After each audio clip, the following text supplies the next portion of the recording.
শুরুটা ছিল 1937 সালে, যখন রাজস্থানের বিকানের শহরে গঙ্গাভিষণ আগরওয়াল তার প্রথম দোকান খোলেন। তিনি বাবার পেশা হিসেবে ভুজিয়া তৈরির কাজ করতেন। সেই সময় রাজস্থানে ভুজিয়া একটি জনপ্রিয় খাবার ছিল, কিন্তু গঙ্গাভিষণ বুঝতে পারেন যে তার সাধারণ ভুজিয়ার স্বাদে অন্যরকম টেস্ট আনলে এটি আরও বেশি জনপ্রিয় হতে পারে, এবং তিনি ভুজিয়ার রেসিপিতে পরিবর্তন আনেন। এতে নতুন ধরনের মশলা ব্যবহার করেন এবং এটি আরও খাস্তা এবং সুস্বাদু করেন। তার তৈরি বিকানিরে ভুজিয়া খুব দ্রুত জনপ্রিয়তা পায় এবং ক্রেতারা তার দোকানে ভিড় জমাতে থাকেন। ধীরে ধীরে তার ব্যবসা বাড়তে থাকে। গঙ্গাভিষণ আগরওয়াল ব্যবসার প্রসার ঘটানোর পরিকল্পনা করেন। 1941 সালে তিনি নাগপুর চলে যান, কারণ এটি ভারতের কেন্দ্রে অবস্থিত এবং এখান থেকে সারা দেশে সহজেই পণ্য সরবরাহ করা সম্ভব।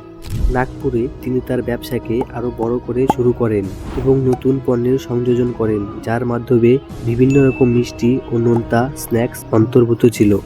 নাগপুরে হলদিরামের ব্যবসা এতটাই জনপ্রিয় হয়ে ওঠে যে অনেক বড় কোম্পানি তার কাছে অনুপ্রাণিত হয়ে একই ধরনের পণ্য উৎপাদন শুরু করে।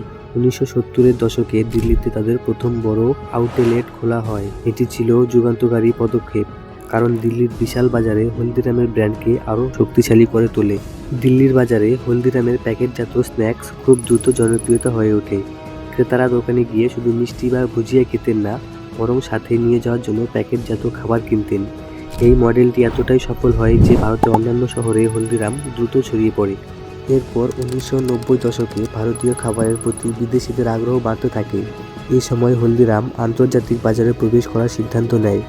প্রথম দিকে তারা মধ্যপ্রাচ্য, যুক্তরাজ্য ও যুক্তরাষ্ট্রে রপ্তানি শুরু করে। ভারতীয় প্রবাসীদের জন্য হলদিরামের জনপ্রিয়তা এতটাই বৃদ্ধি পায় যে এটি খুব দ্রুত আন্তর্জাতিক বাজারে প্রতিষ্ঠা লাভ করে।